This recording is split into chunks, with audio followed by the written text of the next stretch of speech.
بہت پرانی بات ہے، ایک دور دراز بادشاہت میں ایک شہزادی رہتی تھی جس کا نام حورین تھا۔ حورین نہ صرف خوبصورت تھی بلکہ دل کی نیک اور نرم مزاج بھی تھی، لیکن اس کی زندگی میں ایک انوکھا راز چھپا ہوا تھا کہ وہ جب بھی روتی اس کے آنسو سنہری موتیوں میں بدل جاتے۔ بادشاہ اور ملکہ اپنی بیٹی کو بہت چاہتے تھے مگر وہ اس راز کو سب سے چھپاتے تھے۔ انہیں ڈر تھا اگر کسی کو اس کا پتہ چل گیا تو لوگ شہزادی کو خزانے کی طرح سمجھیں گے، انسان کی طرح نہیں۔ لیکن محل میں خود غرض وزیر تھا جو ہر وقت دولت کے پیچھے بھاگتا تھا۔ اس نے اس دن شہزادی کو روتے دیکھا جس کے آنسو زمین پر موتی کی طرح چمک رہے تھے۔ وزیر کی آنکھوں میں لالچ آ گیا۔ اس نے سوچا اگر میں شہزادی کو قید کر لوں تو اس کے آنسو سے دنیا کا سب سے بڑا خزانہ حاصل کر سکتا ہوں۔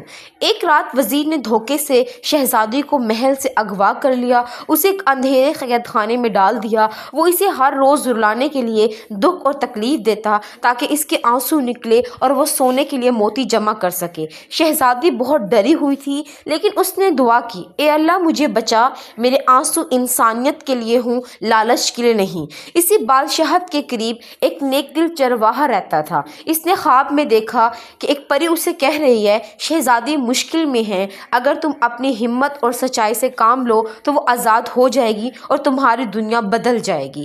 چرواہا صبح سویرے محل کی طرف نکلا۔ وہ خطرناک جنگلوں سے گزرا، اندھیری وادیوں میں آ گیا، آخرکار وزیر کے قید خانے تک پہنچ گیا۔ وہاں اس نے وزیر کو موتیوں کے ڈھیر میں ہنستے ہوئے دیکھا جبکہ شہزادی ایک کونے میں آنکھوں میں آنسو لیے بیٹھی تھی۔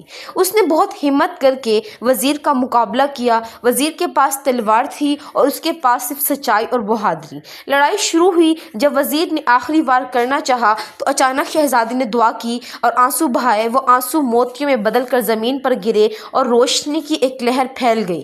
اس روشنی نے وزیر کو اندھا کر دیا اور اس کو قید سے آزاد کر دیا۔